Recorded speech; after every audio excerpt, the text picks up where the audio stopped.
재검토를 한다는 걸지 바꾼다는 것 같지는 않던데 혹시 제가 어제 전달해드렸던 질문에 답을 하셨는지 모르겠는데 비례대표 1번이잖아요. 그러면 민주당이 과연 공약이 그런 반미 그리고 종북 그리고 한미연합사의 해체 그리고 이 연합훈련의 중지 이것을 이번 총선의 공약으로 내건 건지 저는 그게 궁금합니다. 어떤 맥락이 있을 거 아닙니까? 그 사람을 1번으로 정했던 바꾸는 거 여부는 좀 봅시다. 어차피 왜냐하면 그거는 여론에 따라서 흔들리는 거잖아요. 그런데 그런 그 전지혜씨인가요?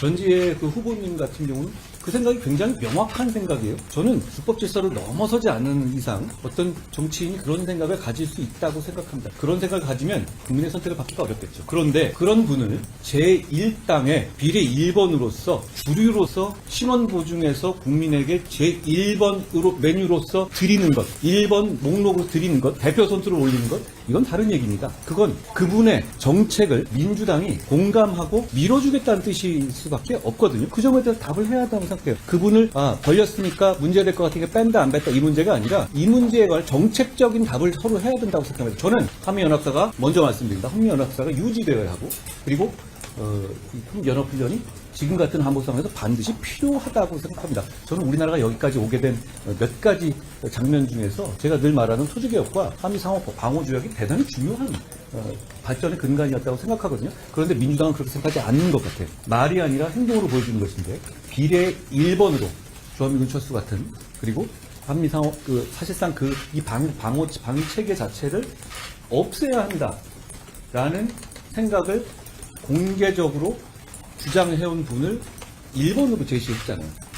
그럼 그건 민주당의 공약이지 그게 다른 사람의 공약입니까? 다시 한번 말씀드립니다. 저는 이게 법 자체에서 개별적으로 봐야 되겠습니다만 그런 주장을 하는 것 자체에 대해서는 저는 그 정치인이 할 수 있는 주장이라고 봐요. 그렇지만 그게 어떤 이 주류가 아니라 비주류에서는 얼마든지 있을 수 있는 주장입니다. 대단히 많은 주장. 그런데 그런 주장을 민주당이라는 거대 정당이 이런 총선이라는 예민하고도 국민의 선택을 받는 장면에서 1번을 올린 거예요. 만약에 민주당이 이 선거에서 이기게 되면 어떤 의미를 민주당은 스스로 부여하겠습니까?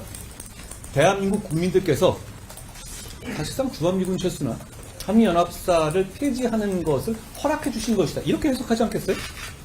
그런 문제를 제시하셨으니까 그런 문제를 제시한 배경에 대해서 설명할 필요가 있는 겁니다. 그분을 뺐다 넣었다 그런 차원의 문제가 아니죠.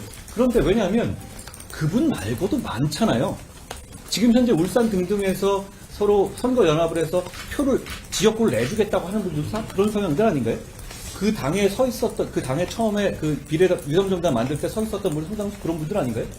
그러니까 그건 그분 한 분을 바꾼다라고 해서 해결될 수 있는 문제가 아니라 그냥 우리 정책적으로 얘기해 보자는 말입니다. 제 말에 대한 답이 필요하지 않겠습니까? 국민들은 알고 찍으셔야 될 거 아닙니까?